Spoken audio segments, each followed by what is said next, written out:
Crushing iron, man. Just crushing it. Right on. That's right. Just crushing it. All right. September 19th, the year. Yeah, it's still 2024. Welcome aboard, everybody. Listen to the Crushing Iron podcast, and this is episode 799. Yeah. Woo. Yeah. This is big, Closing man. the chapter of the 700. It's been a long 700. This is like one of those, I feel like the 700 range of our podcast has felt a lot like that. A lot like one of your last long rides for like Ironman training, where about halfway through you've already checked your brakes to make sure they weren't rubbing like twice, and you've gotten off and checked like the PSI in your tire at least 3 times to make sure they were pumped up and you didn't have a slow leak. Like that's kind of, I feel like the 700s have drug on a little bit. Yeah, it really has, man. And I'm just going to bring it back up because we were just talking about it, but like we were thinking about for our 800th, we're going to bring back every guest we had all at once. Like 10 guests all on Skype together. Big reunion, like the Seinfeld ending. Yeah, big reunion. And they can all just trash us the whole time. That's it. Yeah, 100%. Yeah, they're like, I can't believe I even came on this. Almost got Kevin Hammond fired for talking about Ironman during COVID. I mean, it's like, but God, yeah. I mean, I still go back and think like even just how hard we've probably only had on probably 15 guests total. Mm-hmm. Different guests in almost 800, and just how hard it was to figure out getting those on. And listen, we get requests weekly and suggestions weekly to get other people on. And then you got, ridiculous agents that come on, and you can always let me give you a pro tip for those in like the sponsorship podcast agent space. When you copy and paste emails in the body, make sure when you go back and look, they're not a different colored font. Like that's one of my favorite is they'll put in like 2 or 3 like lines that you can tell they listen to one podcast in like probably just the intro. And then it's a different like fade of font. And then the rest of it is a different color. And I'm like, I can see you copy and pasted everything. Like just do us a favor, or, hey, we'd love you to have so-and-so on to promote their own book, or this pro triathlete would love to come on, but they're only available twice a week at these really odd hours. Like that doesn't work for us. Yeah.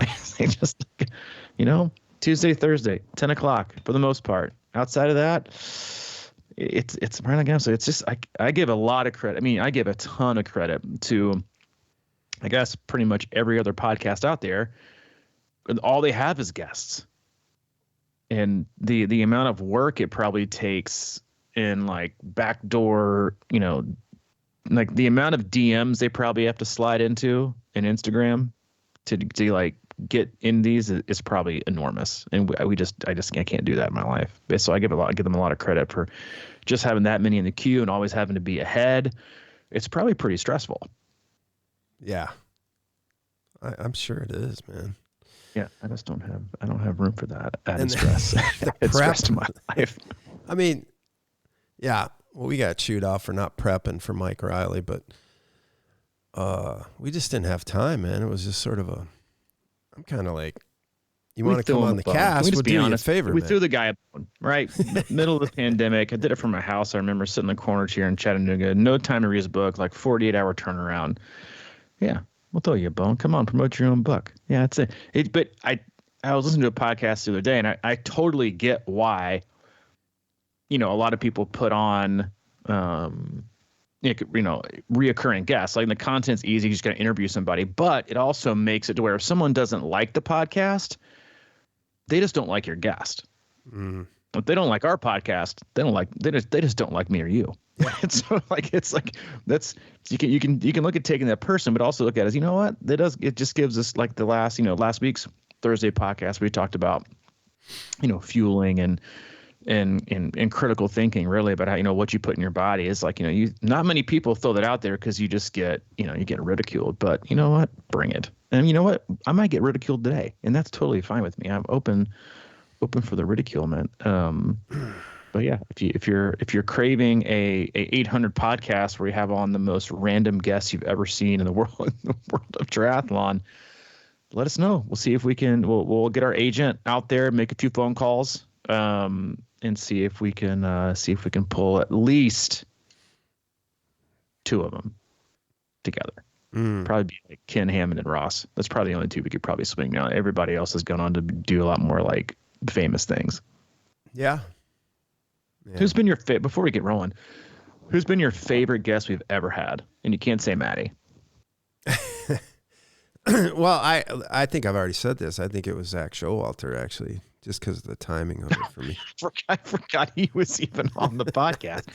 That you're being a homer. Hey, take him out of it. 100%, man. Yeah, he just went to the Final Four for the Badgers. I mean, it was a big deal for me. It was just kind of cool. Favorite guest? I always enjoyed talking to Del Monte, to be honest. Yeah, he's always an interesting character. He lights it up. He's kind of funny. He does light it up. I kind of liked all our guests, to be honest. Oh boy. I mean, wait. Are you running for president? Like, you sound very political. I don't know. I'd say dude. My two favorite probably Ken. I love a good Ken Hammond. He's just super insightful and great with his time, and a great race director. Love having Dr. Alex on. Yeah, Dr. Harrison. Alex, he was good. He's just fantastic. And then probably the more well-known ones, Steve Magnus is probably my favorite. He was the most, I think, informative and down to earth and thought provoking. I gotta say, I mean, Steve didn't really seem like he wanted to be on the podcast to me. He probably didn't. I mean, look at what he's done now. I mean, look at us. You know, I mean, we're not on his resume. Like, no. You know, when he goes and puts things like been on podcasts such as, you know, Rich Roll or Joe Rogan. Hey, I doubt he lists episode like 30 something of the Crushing Iron podcast, 8 years. I'm pretty sure that does not register on his radar. He probably didn't remember he did it. He probably blacked it out. Was that the one I was late and he had to record it for us or something? Yeah, I started off for whatever reason. You were late. I was in a traffic jam. I was living here again for the first time. Hayden was just like a few months old, and I can't remember what happened. I think you were stuck at like the DMV or something in Nashville, which is, I mean, where a lot of people get stuck. But yeah, I think he did. I'd have to go back and listen to that one. I don't like to listen to these anyway, but I think that would be one I'd have to go back and listen to. Yeah, I remember I was stuck in traffic or something, but that's what it was. Yeah, you're stuck in traffic. Yeah, thank you.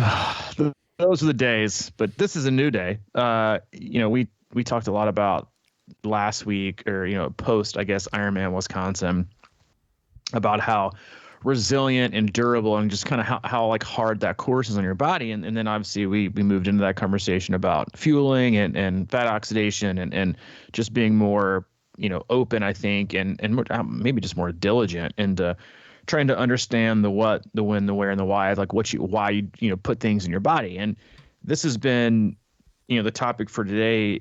You know, fatigue resistance and durability has always been something I've been fascinated in. It's at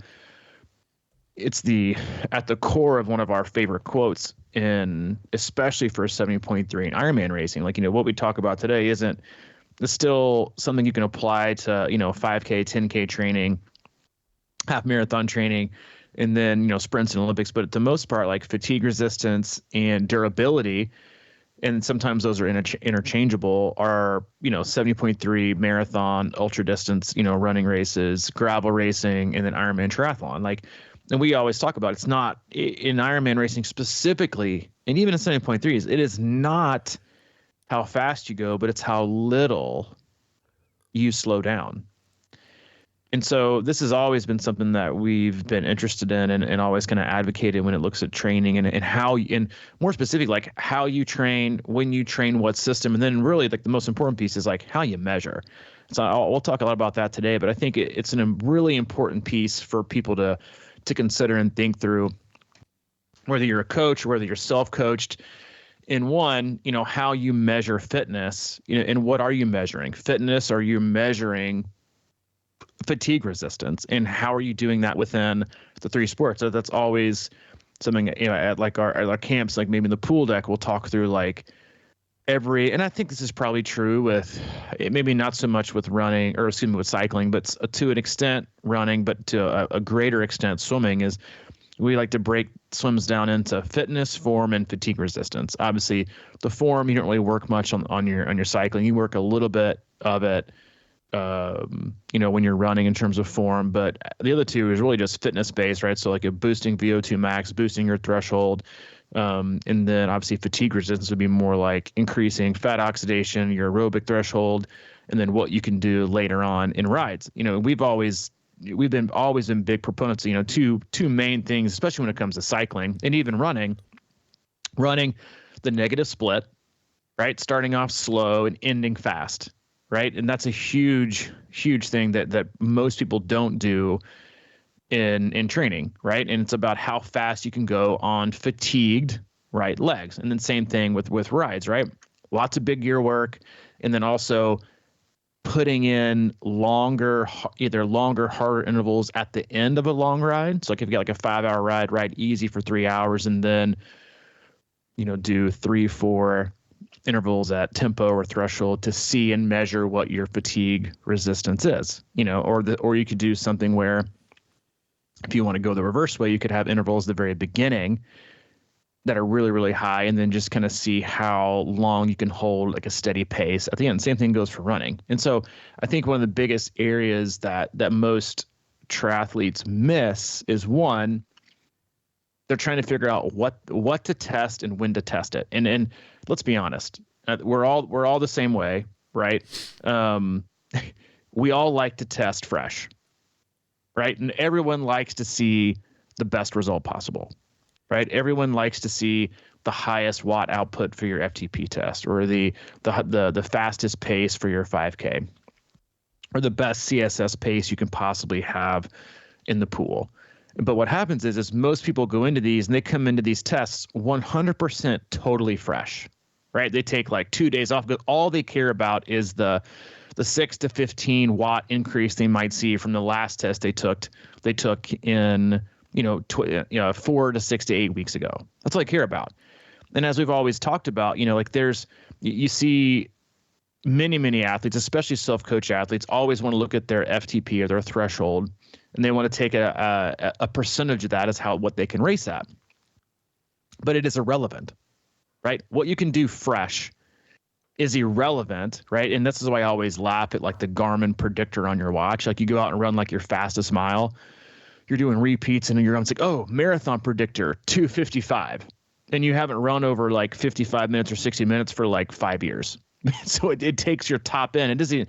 All it takes is like top end speed. Same thing with cycling, right? Everyone's obsession about increasing my threshold, doing all these short rides, but none of it has to do with your actual durability and your actual ability to where you are from a fatigue resistance standpoint. Same thing with running, right? You can run a fast mile, but what's the pace and speed degradation, and when does your running economy break down over time?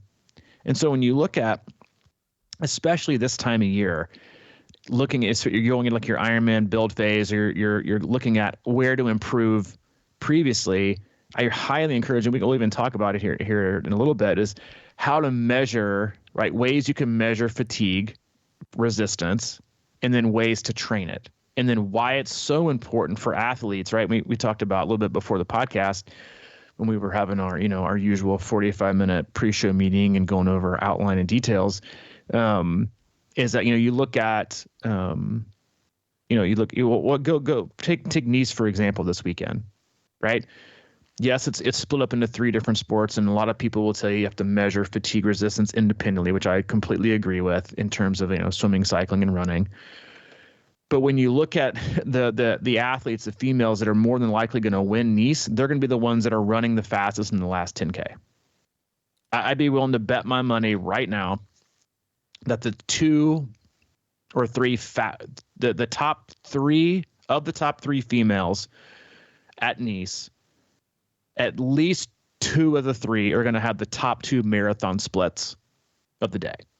And then you might say, oh, well, that's because they're the best runners. Well, it doesn't matter what kind of runner you are.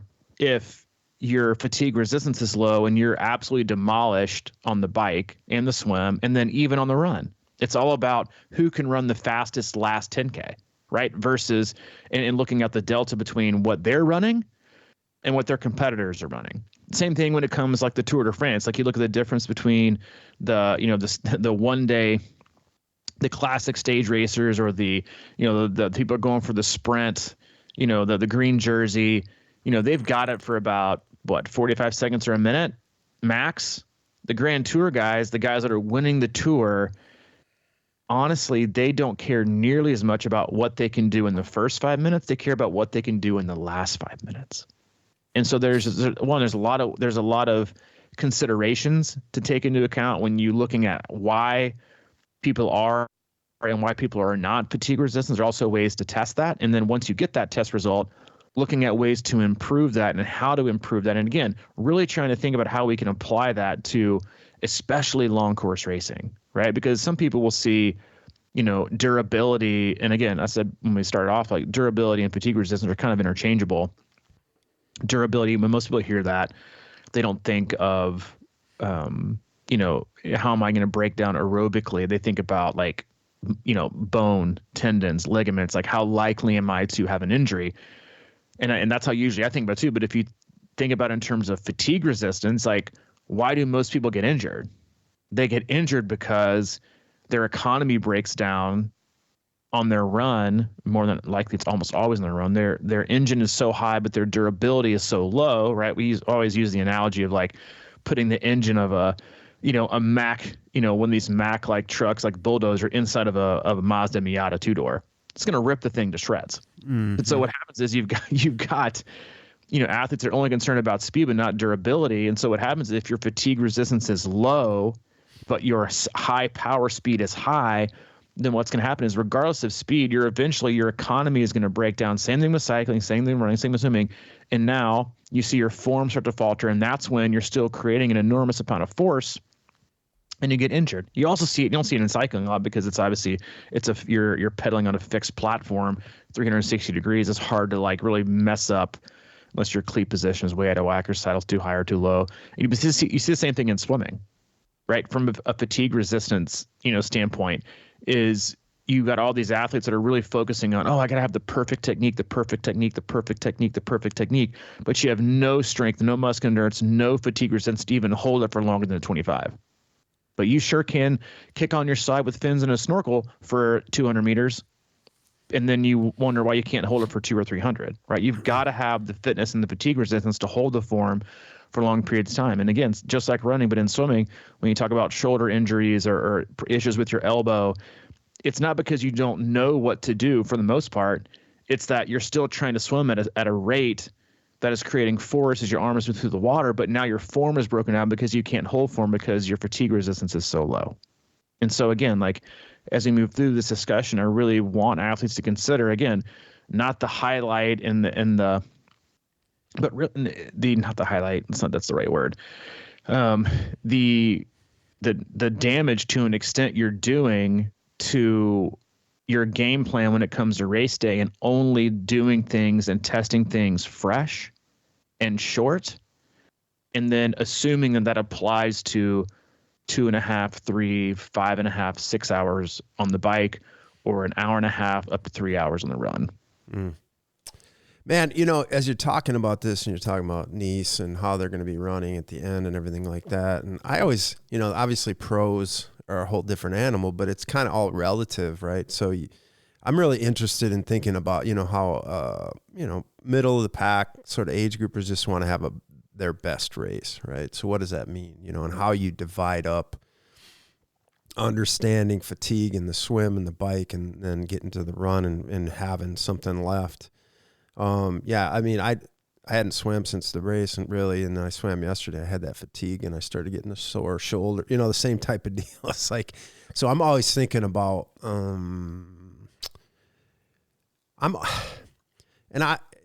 don't know shit, man, but I'm just saying, like, I will think about, I don't agree with that, but you can go with it if you want. It's just, the kind of thing that sort of pisses me off is like, we know so much, not you and me, but like the world, there seems like there's so much information out there, and it just seems like, why don't we just all have the answers? You know what I mean? It's like, it seems like we would have figured this thing out, but it's such a puzzle still, right?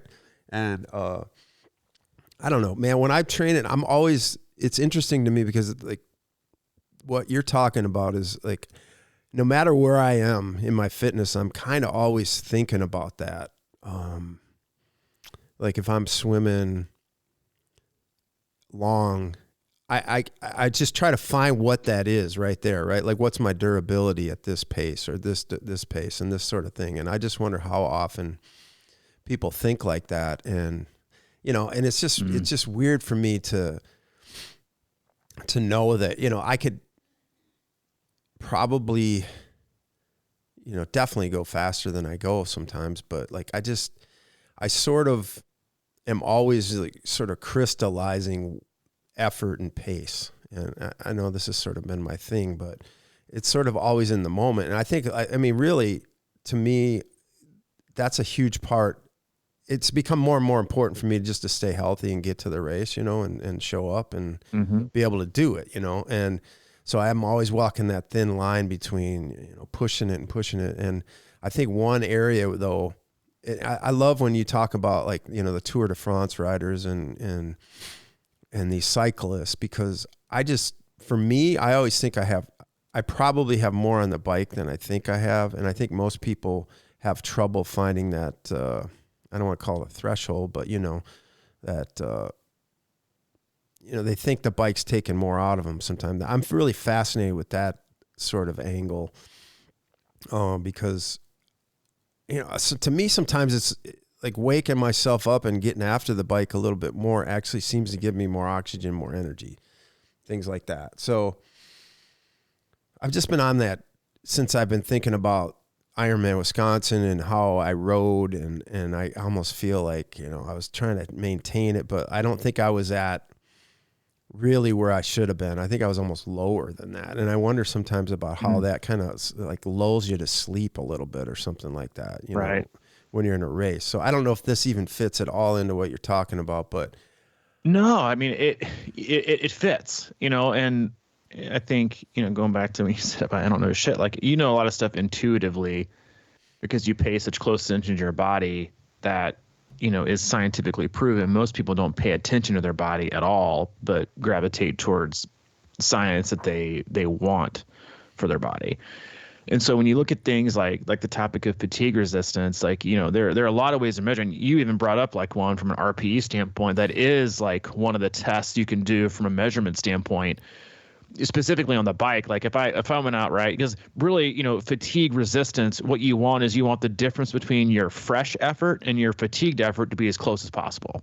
You know, so if I said, you know, and this is like, we do this like very, I guess not sneakily anymore, but we do this a lot very sneakily in rides and runs and especially swims, because we talk about this a lot. Like swimming is where, especially when athletes are in high load, you can their fatigue level always tends to show up in the swim. It's always in the swim. Like riding, even if you're having a rough day and you're fatigued, you're just sitting on a saddle pedaling. Like you can still kind of make your way through. Swimming is total body and it's more anaerobic and people have a harder time with it. And so I always get these questions of like, why are you asking me to note? Because like swims, for example, I'll have athletes note, you know, they'll do a 3K swim and at the end, I'll have them do like 2 100s all out. And they get so irritated. They're like, why am I doing these all out? Like, because I'll call it a time trial. And it's amazing. Like the verbiage you can use in Training Peaks that really like sets people, like sets the expectation for the session. Like I could call like a title of Training Peaks, like easy swim day. And I could write it and it could be a like demon style workout. But if they read the title easy, they won't even look at the workout. They'll just do it and they'll come back and be like, oh, that wasn't easy. You were full of shit. Right. So I call these TTs because they're time trials. And they're like, why am I doing it now? I'm not going to be fresh. I'm like, I don't care about what you do fresh. I want to see where your fatigue resistance is. And so if like we tested your 100 meter all out or your CSS pace 6, 7, 8 weeks ago, fresh.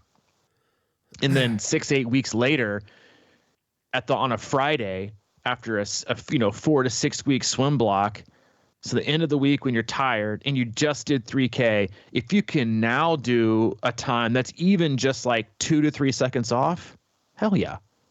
Have we raised your threshold? Probably a little bit, because all when it comes to the work that we do, like aerobic work, anaerobic work, like all those, the what's the phrase, like all roads lead to Rome, Rome being like the fittest you can be, like all the work you do, whether it's easy or hard, all those roads still lead to Rome. It's just how fast you get there and how many roads you have to use. But let's say you do that, those 2 100s, and they're either the same pace or even a smidge slower. What you're doing, like, is you're measuring fatigue resistance, their ability to hold a higher pace for a longer period of time. What you can do fresh is irrelevant. Like what you can do the first 200 meters of the Ironman swim is irrelevant. It's the effort, the pace, the form you can hold the last 200. That's all that matters. Right. And you saw that again, like in Wisconsin, like especially for a race like that, like getting out easy, swimming in clean water with no real effort, right, in your wetsuit, like big deal. But it's your ability to hold form and hold pace. And what was the pace degradation between lap 1 and lap 2, right? What's the pace degradation between the first half of the marathon and the last half of the marathon, right? On the same thing, what was the watt and speed, difference between, loop 1 and loop 2?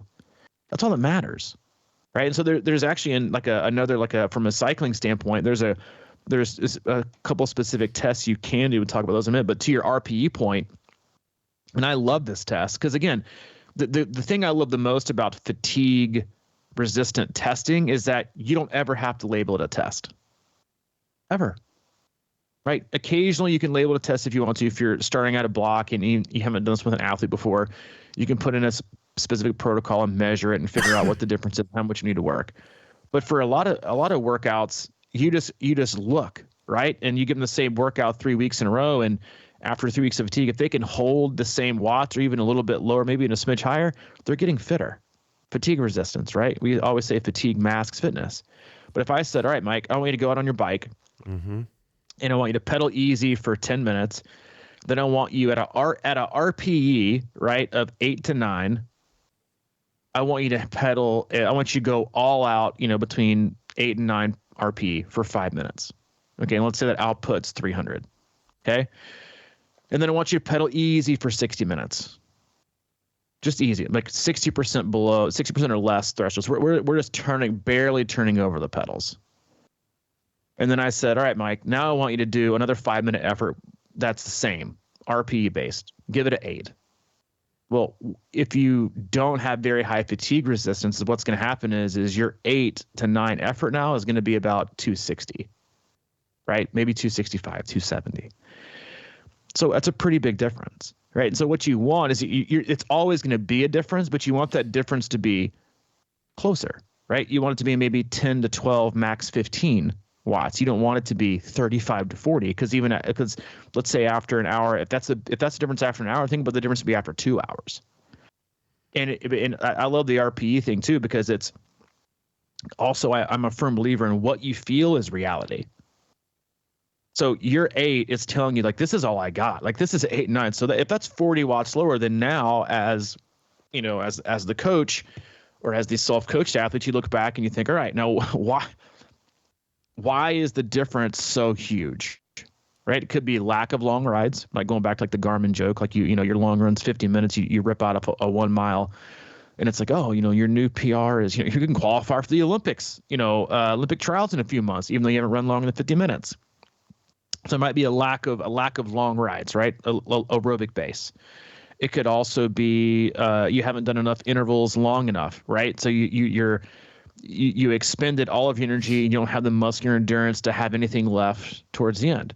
Could also be, again, this is a huge piece, right? And there's enormous amount of research papers to support this is your ability to your fat oxidation rate and how you use fat versus glycogen and when you use it is also a huge piece of that. So if you're primarily glycogen dependent, then you do this 5-minute effort, you're done. You've used it all. In every effort you do, you're still utilizing fat and glycogen, but when you're more glycogen dependent, you go glycolytic very, very quick, and you're trying to recruit your fast twitch muscle to generate all of your power. And you get more of an anaerobic piece and an aerobic piece from that initial 5 minutes. Well, after pedaling for 60 minutes, right, all you're doing, even at a very, very, very, very easy rate, is you're having to burn up and dissipate all the lactate that you just produced by using glycogen. So when you get to that last 5 minute effort, you got nothing. You got nothing. You get zero. Okay. So you can look at all, and you can look at, okay, maybe I need to raise my threshold. Maybe my threshold is high. And this is the mistake you see. And we'll go back to the RPE thing. I mean, this is the mistake you see so often when you see athletes that really want to test right before a 70.3 full. They're like, shouldn't we update our zones? I'm like, well, again, let's say, Mike, I have you go out and you do a threshold test, or we're trying to increase your VO2 max. Well, what you can do fresh for 5 minutes or 20 minutes or 30 doesn't tell us anything about your ability to be durable enough and how your fatigue resistance is now to a 15 to 20 watt increase. You have to test it twice. You have to say, all right, well, if you bumped up 15, 20 watts, that's why, and you say this all the time, you're like, I'm not even moving it. Like it's negligible because, one, you did it fresh versus fatigue. And two, I know you have the fatigue resistance to hold, right, this percentage of what your ceiling is, right, your VO2 max. I know you can hold a certain percentage of that because we've done X amount of long rides and X amount of work on the back end. But now if we're raising higher, I don't know that you can make it 5.5 hours. You might be only to make it 440 or 450. That's leaving us 40 minutes of time to where I don't know that you can hold it that long. So then you're probably going to lose the speed, right? So you have to test both. So, I mean, and you can do it with the running as well. Same thing with something like, there's all these ways. And again, I think it's hard for athletes to wrap their brain around this concept. And that's why I'm so against ridiculous things like ramp testing and 5 minutes, 6 minutes. Everybody wants to go short for everything. All it tells you, and what they do is they take like 2 total days rest before they do it. And then they don't do like a battery of tests, like 4 different efforts. They just do these tests like, oh, these are my zones. This is what it is. And I'm just going to work on making my fresh power and my fresh pace higher. It's irrelevant. Like you want the ceiling. The ceiling's important, right? The height of the ceiling in the house you're building is important. But if you don't have the structure, you don't have the infrastructure, right, and the foundation to hold that, then it's going to collapse a lot sooner rather than later. You see cracks in the foundation, beams going to start to fall, and next thing you know, the whole thing's down. And I know, I get it. Like, I'm an athlete too. I also have an ego. Everyone wants to see improvement. But testing what you can do under load is the greatest predictor of what you can do in racing, because racing is under load. From the time you do, yes, you come in tapered, but it's not about what you can do for the first 200 yards, but what you can do the last 2 miles, right? You see these athletes that win these sprint finishes and pull away the last mile. My least favorite phrase in sports is, oh, they just wanted it more. Are you fucking kidding me? Like, they didn't want it more. They had it more. They had more. Exactly. Nobody wants it more. Like, shut your mouth with that stuff. Like, that's ridiculous. Like, it's mental worship of certain athletes. Like, they just wanted it more, man. No, they didn't. They were in the gym 80 hours more in the last 2 weeks than you were. They did more miles. They did more country. They ate right. They fueled right. They're just more disciplined than you. They wanted it more the last whole year. So they didn't have to want it more on race day. They already had more. And like, that's why they can pull away on the last, 200 yards, 2 miles, whatever it is. It's not because they wanted it more. It's not because the last, like you see, Tadej Pogačar pulling away. He didn't want it more. He just had more, had way more. So it has nothing to do with like what he can do. And again, even if you watch, like Vinigo could barely hold his wheel, but he could hold for a little bit. But then he was done, right? Max, maybe a minute, maybe 2 minutes, as you showed on that one stage that he won. He had that. And maybe you can do it for 10 minutes one day, but then he got destroyed the next few days. Again, fatigue resistance, durability. Like, it's what you can do at the end. And again, it's not glitz and glamour. And yes, you want to know what you can do fresh, but what you do fatigued is way more important, which is why, like, you can, you don't need every day as a test, right? I felt, you and I talk about this a ton with our athletes. Is like, if you do a huge weekend, right, and you wake up on a Monday and you feel like you didn't have a big weekend, fatigue resistance is up, right? You're not asking as much of your body as you thought. So there's a lot of ways to measure it. It's just most athletes, I would say almost no athletes measure their fatigue resistance when it comes to longer distance racing. They only want to measure 20 minutes fresh, which is irrelevant. Well, when I think about this kind of stuff, because being consistent with all of this, trainings and builds and all the interval work and all the, all that stuff is pretty hard for a lot of people, because when you're dealing with life, it's, if you're not really on point, this kind of stuff can get really lost in the shuffle. So sometimes in my desire for simplicity, and I've pretty much gone about it this way a lot, is just to keep it simple by that negative split mentality kind of thing. And for me, that's, whether or not I train up to where I should is well, it's not even debatable, but it's a fair question. But how do I circumvent a lot of that is because I think of things like that. If I'm out even doing, say a 40-minute run, the first 20 minutes, it's all set up in the first side, right? So you kind of like think about the whole workout, and then you set up your negative split in the first half. And a lot of times you have just an easy run. I'll just kind of look for that groove where it's, maybe like 5 or 10 seconds a mile faster in the second. And nothing major, maybe like, 3 seconds or something like that. But just to have that mentality building all the time. Or if I'm out here swimming in the lake, for example, I'll kind of do my warm up and then just settle into a really solid groove and kind of push it a little bit towards it. And then when I come in the last 500, I just kind of go after it a little bit, after even in a 3,000 swim or something like that. Just because I'm always kind of trying to train my body to finish strong. And I think a lot of that is sort of a mental thing too, because it's like, how do you figure it out? And, you're figuring it out the whole day. And a lot of times with, cycling, it's not unique. I think a lot of people feel better after an hour and a half sometimes, especially deep in training. And like you talk about zones and your testing and all that kind of stuff. I still think back when we were, just getting started together. Well, it was maybe the second year or something like that when, I'm training for a full, and then just out of the blue, no taper, no nothing, you jump in a half and just go rip it. That's an indicator for me, like sort of those races right in the middle with no kind of taper or rest or anything. You just kind of get out and see what happens. And it's just more accurate, when you think about it in long term with races and things like that, because it's just a marvel how we can all get in our own heads and try calc things out and stuff like that, not really actually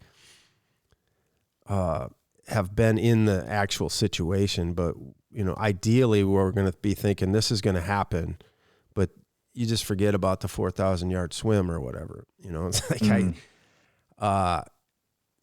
and like you said, that fatigue in the swim sometimes, people are just absolutely wiped sometimes after long swims during training, or they're famished. And then we get on the bike and decide to ride 112 miles and realize that, we're probably just dying inside on some, if you're not built to that level or whatever. And just putting it all together is pretty remarkable in that sense. But, it's just, I don't know. It's interesting to me because I do think that, I think you need to train your body to kind of finish strong. That's kind of how I've always thought about it. Like a lot of times I think I would do that on my naturally, is just get done. And then I want, swim 3,000 or 4,000 and then see what my 100 time is, rather than, clock it right off the gate. Because if you can hold a pretty strong 100 at the end of that, that's a good sign. Or if you can rip some intervals on the way home on your bike and feel pretty good about it, yeah, it's a little bit, non-scientific for sure, but I just think like if you can sort of build your calluses in your mind and be able to figure out ways to kind of hold it and be strong. I mean, it's all about, like you said, man, there's so much form into this stuff. And if you can really kind of hold form at the end and figure out how to do that, and, through the, the pain or the inflammation, then you're doing, I mean, that's how people do it, right? I mean, they're running free out there, but they're definitely in pain, some of these people at the end, these pros and stuff. And that's what I think we forget. I mean, you go out and you watch the Boston Marathon or the Chicago or, the London Marathon. Like, all those pros run together for 18, 19. Yeah. Like, they're doing nothing. They're on a zone 1, zone 2 jog. Even watching the track, right? With the 800, the mile, maybe more like the mile, they run together. It's who has the best last kick. Like, that's still fatigue resistant. They can all run easy for, 4:05 and cruise. But can they hold 3:50 the last 200 meters? That's all that matters. Same thing with like the marathon. You see the ones that pull away, they're able to up their pace and speed, and the other ones lose it because they've been trying to hold on and they don't have the fatigue resistance that they need to keep up and have the speed. It's like that Joel Filio quote we use all the time. It's like your overall, your track work speed is irrelevant if you're not at the finish line in a place to use it. And again, that's why you also see, like, even at the Olympic ITU level, some of those guys are doing 55, 60, 70 mile an hour run weeks to run a 10K. Run a 10K. Hayden Wild, I think I heard an interview with this coach. He's running over 100 Ks some weeks to go out and run a 10K and 20 and change. Right? And so when you think about, and I love it because I think it, when you look at, the totality of the sport in terms of taking swimming and cycling. And then again, this is why I always find it so fascinating and frankly just frustrating, I think, to an extent, is why people don't take swimming seriously. The whole race you do is about fatigue resistance. And if you go in the swim, you come out and you're already overly fatigued, everything else is going to be magnified. You're going to fatigue quicker on the bike, and then you're going to fatigue even quicker on the run. Conversely, it's the same argument people have. Yeah, I just, I got to work on my run this year. I didn't have it today. And you go look at their bike and you're like, you overbiked. Like, you didn't have any fatigue resistance, so you went on a high intensity the last 2 hours. No wonder you were walking. To me, like, I love it as an athlete that doesn't necessarily like to go 110, 120%. Yes, you always need to be working on your ceiling, right? Your VO2 max and your threshold and moving those higher. That's always important, right? But I don't know.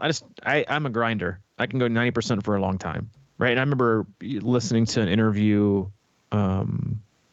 with Christian Blumenfeld's coach talking about when he had his like record-breaking VO2 max, allegedly test he did. He said he was worried about getting it too high because of the amount of, because when you have your VO2 max at a certain rate, you're dependent on such a system to such a degree that you might not have it towards the end. And I actually think you saw that this year with his ability to not have a last kick. He was, your engine is burning so high, so quick from the get-go that you don't have the last kick to even utilize the VO2 max that you have. So, I mean, and the same thing, like when they look at, like the lactate production rates and VO2 max of Grand Tour cyclists or Ironman athletes versus ITU athletes, like they, the sprinters all want a high lactate production rate because they want to be able to initiate and use their glycogen immediately because it is the quickest resource to use to generate high power. They want to use it because they want to go fast, quick, right? Versus the Grand Tour guys, they all want the lowest possible lactate production rate because at the end of the race, they still want to have all their glycogen spared so that they can use it for the last 10 minutes to win. And it's interesting. Like there was a study that they showed like all of the last week, especially the last like few days of the tour, all the like sprint high power totals are significantly lower than the first week. And you might think, oh, well, it's because they're fatigued, right? But it's from the fact that they've done so much aerobic volume, which is what lowers your lactate production rate, that they can't then generate this enormous amount of power. And so when you look at that and you're trying to like, create like the best profile for yourself as an athlete, yes, you want a high VO2 max, but maybe not too high. Yes, you want to have a low lactate production rate, but maybe not too low. And you got to figure out what like the right distance and differences between the two that fits how you race the best. And you see, again, like this has become like the new thing with especially age group athletes, and oh, I'm time crunch, and oh, I've got this, is they go hard all the time, but they only do that for like an hour, 30, 35, 40. All they're doing is working that one system. And then when it comes to longer days, you wonder why they've got their spouse, their coach with their arm around their shoulder walking, on the first loop of the marathon, talking about what went wrong, right?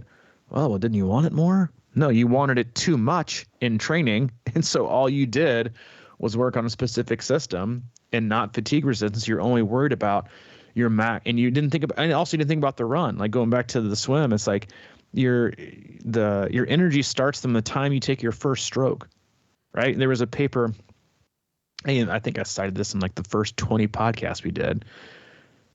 It's like 2016 or 15 or something. Like there was a research paper I remember reading where it showed that arm fatigue increased RPE in cyclists. So you felt like even though your legs were totally fresh, hadn't anything, arm fatigue raised your rate of perceived exertion. So your normal 6 now feels like a 7 or an 8 because your arms are so fatigued. I get that. Yeah, I mean, that is 100% triathlon, especially 70.3s and fulls. Like, and again, fatigue resistance also comes down to, total body strength. Like, can you hold that position for a long period of time? Or can you not? And so again, like this fascination and obsession with 1 minute, 5 minute, even 20-minute power for most age groupers, and not like what you can hold for 5.5, 6, if you need to, 4.5 on the bike. Like that's what matters, right? Like the split you can hold at the end of an hour-and-a-half run, not what you can do on the track on the first split. I mean, it doesn't mean anything, right? Also, and you could do, if you want to do some mile repeats, do like 2 or 3, and then go out and try and hold 45 minutes at tempo and see when you start to break down, right?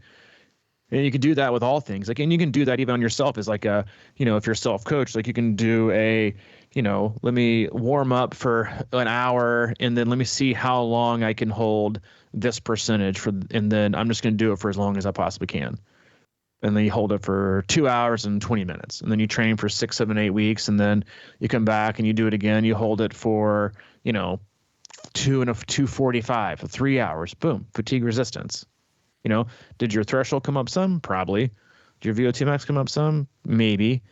Did you get faster for the specific sport that you're working on? 100%. And that's why, like, Trainer Road and all these programs that all about increasing your 20-minute power, like 7.3 in full, don't care. I want to know what you can do for 2.5, 4.5, 5, 6, and then how little it's going to take out of you, and then what you have to run, period.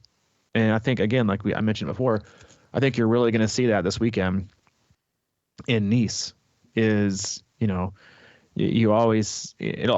be like, oh, they're the runners. Their run doesn't mean anything if they get off the bike fried, if they haven't done enough, right, in swimming and in cycling to not have really any fatigue. That the least amount of fatigue needs to come out of your body as possible. So when you shortchange this kind of stuff, again, and I get it, most athletes get it because we want to test fresh, we want to go short, we want to go hard. When it gets closer to race day, like it's about those longer grinding. How long can you hold it before you start to lose it, right? The shorter stuff doesn't mean nearly as much as it would the shorter you go and the longer and the shorter you're on the course. Yeah, man, it's interesting. And go ahead. Well, no, I don't know. I always think of real life examples in my history and our history, and this kind of like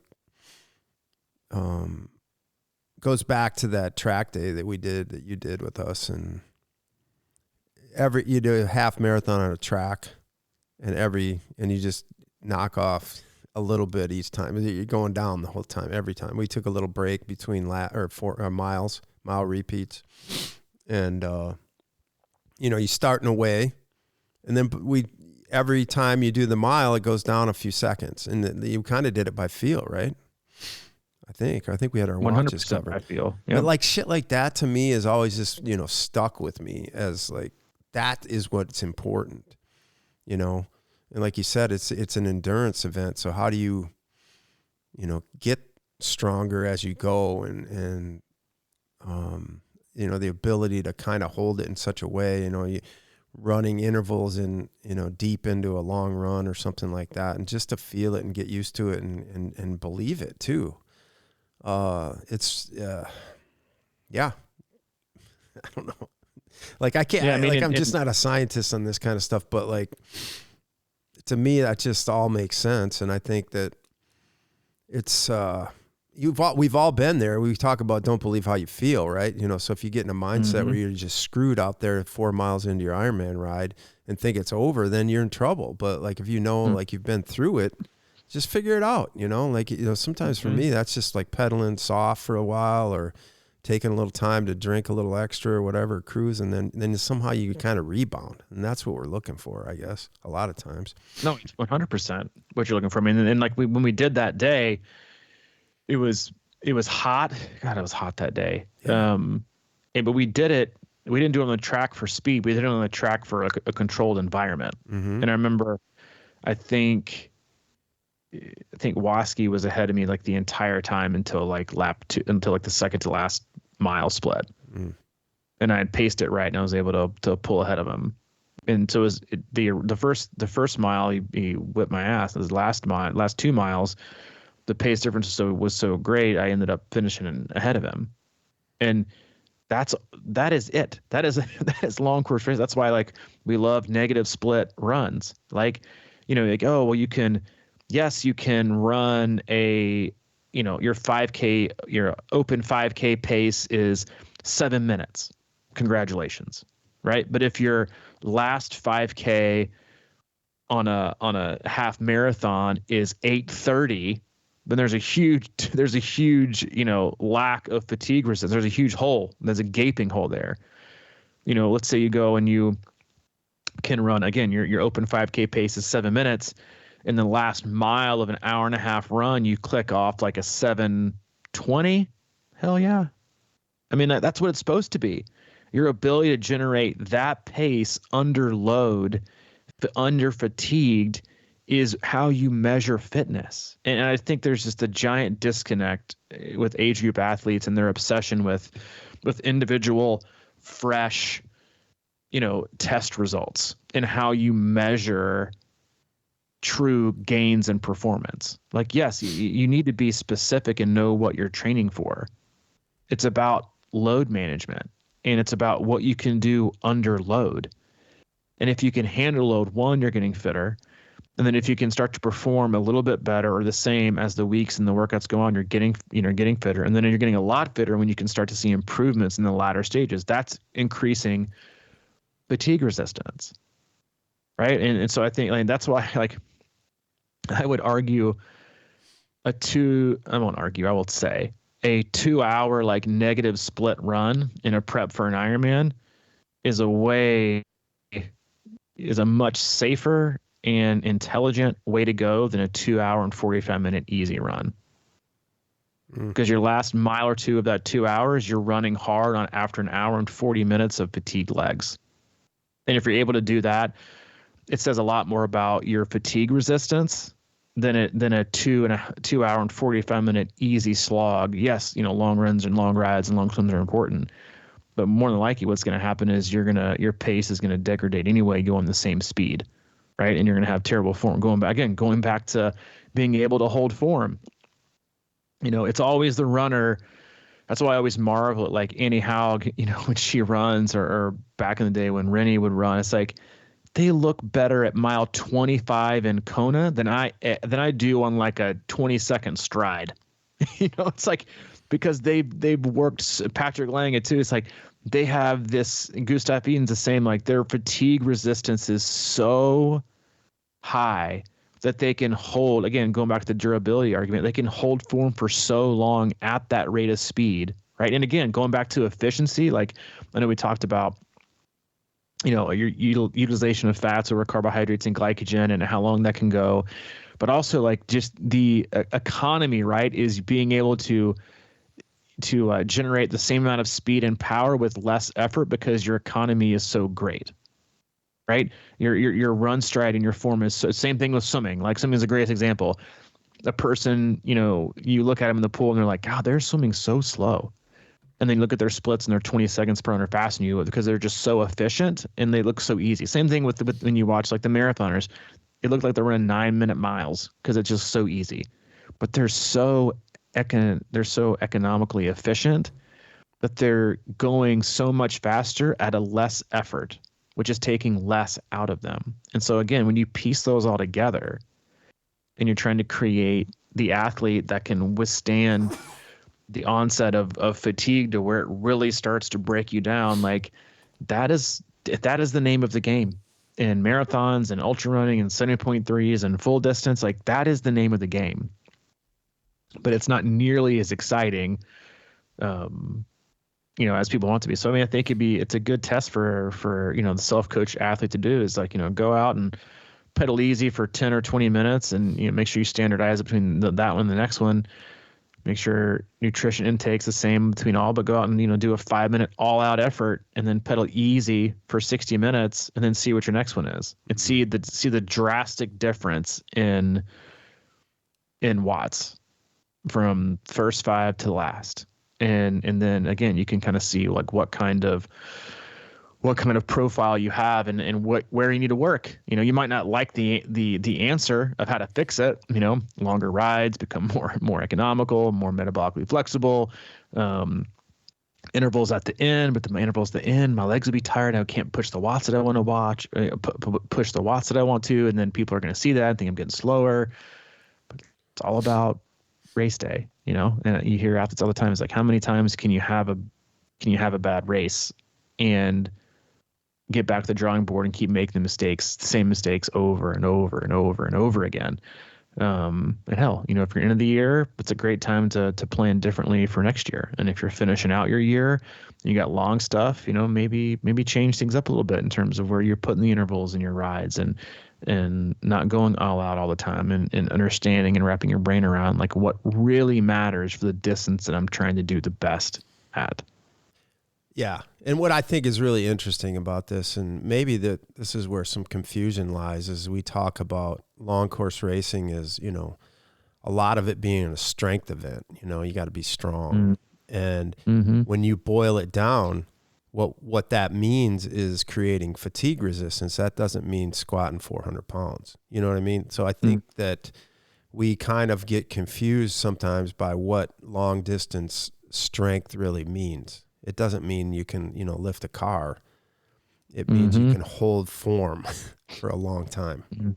And that doesn't necessarily come by like throwing around heavy weights and stuff like that. But I mean, that kind of, strength, whatever's body weight strength, and, this is going to be debated forever, but I guarantee you, I mean, I don't know for sure, but I can't imagine Patrick Long is, lifting heavy weights all the time. He's probably working a lot of core and doing mobility, plyometrics, and that type of stuff. So that to me is where I think a lot of people get confused about, I need to get in the gym and weight train all the time for endurance sports. I don't know, It depends on what your definition of weight train is. Like to me, like your core strength is more important, in doing, plyometric exercise and things, again, to hold form. Right. Yeah. Be strong with your form. Yeah. A strong core is way more important. It's just funny. Like you look at, you can have two side-by-side athletes, just, I was thinking about this watching in Wisconsin, and you see these athletes, who come off the bike with like a crazy fast bike split. And you see someone else come off with, maybe a similar bike split. And, the person that's now walking, it's not like their thresholds are that different. It's just that, when you get to that level, your threshold, your VO2 max isn't that different. It's your fatigue resistance that's different. Right. It's you see people in the last 10K of a marathon, the last 20 miles of a bike, or the last, 1K of your Ironman swim, their thresholds didn't just disappear. They didn't get lower because they're in the middle of a race, but their ability to hold a higher percentage of that for a certain period of time is decreasing exponentially, which is what leads to people bonking. And so when you look at it from a systematic, like a total whole body view, and you think about like the physical piece of it, right? The what you can do from a physiological standpoint with your power and your pace and how long you can hold it. And you combine that, right, with the inability to be efficient from a metabolic standpoint.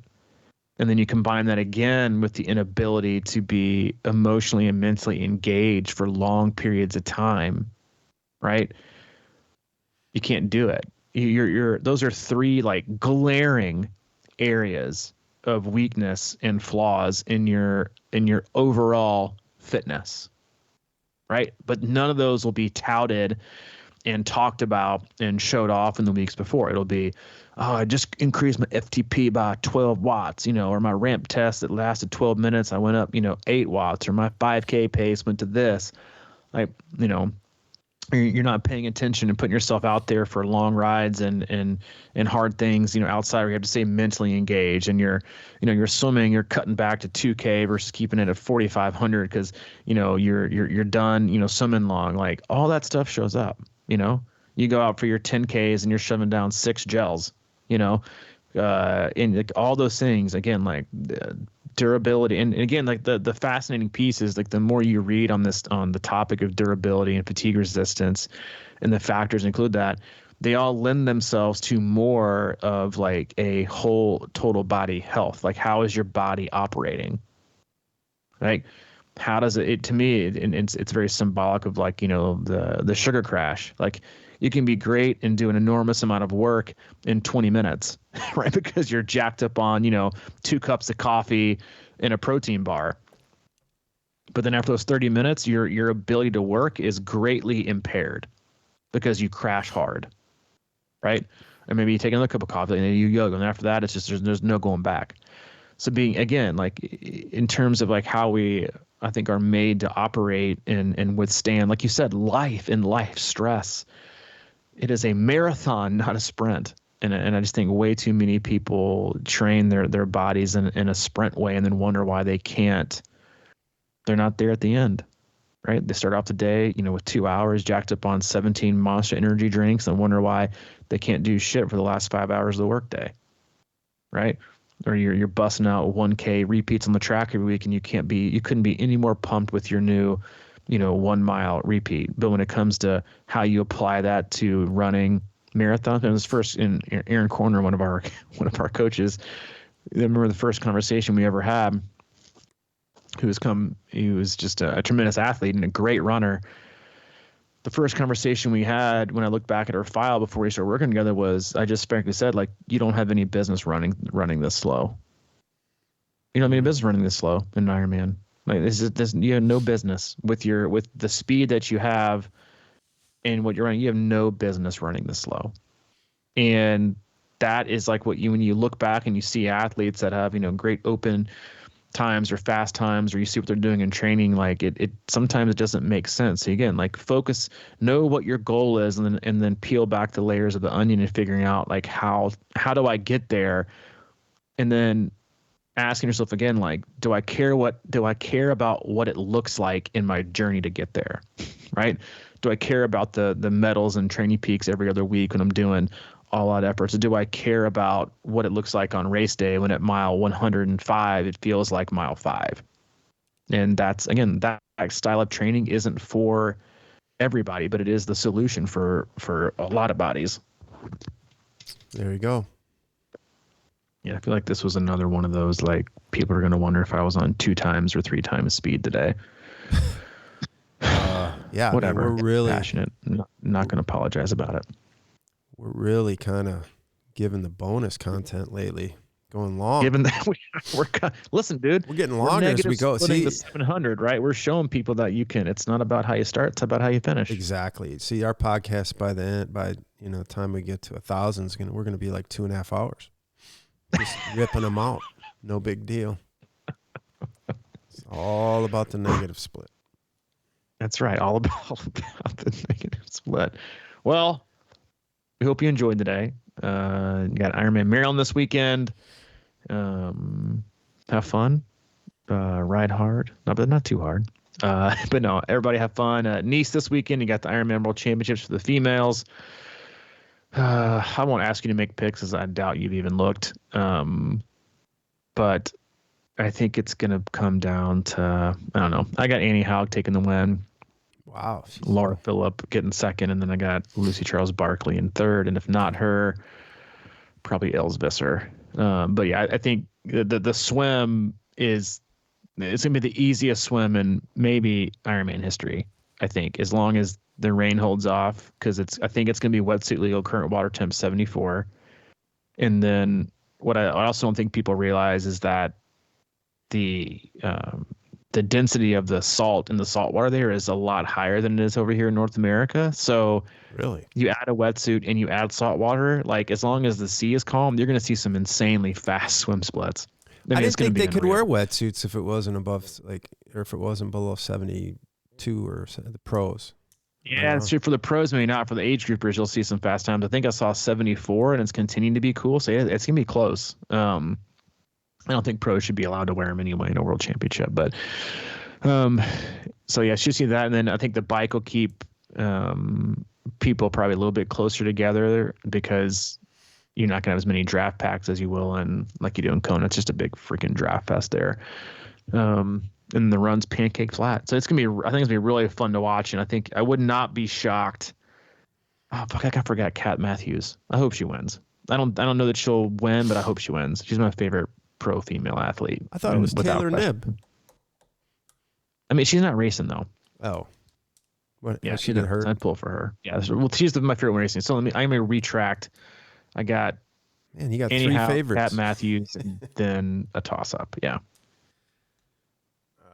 Yeah, I love listening to me some Kat Matthews. But yeah, I wouldn't be shocked to see 4 females within 90 seconds of each other at the halfway mark of the run. But after that, it's just about who wants it more. Yep, exactly. Yep, like Lionel Sanders, he wants it more than anybody. Not more than Brian Snell. No, that's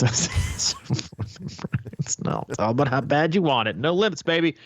As always, we love you guys. I appreciate you. Go to our website, c26triathlon.com. It's our one-stop shop for all things coaching, camps, and community. If you need anything from Mike, he's available, Mike at c26triathlon.com. Or if you need anything from me, I'm available, Robbie at c26triathlon.com. All right, man. It's in the books. Yeah, have a durable weekend. All right. You too, man. See ya. See you, dude.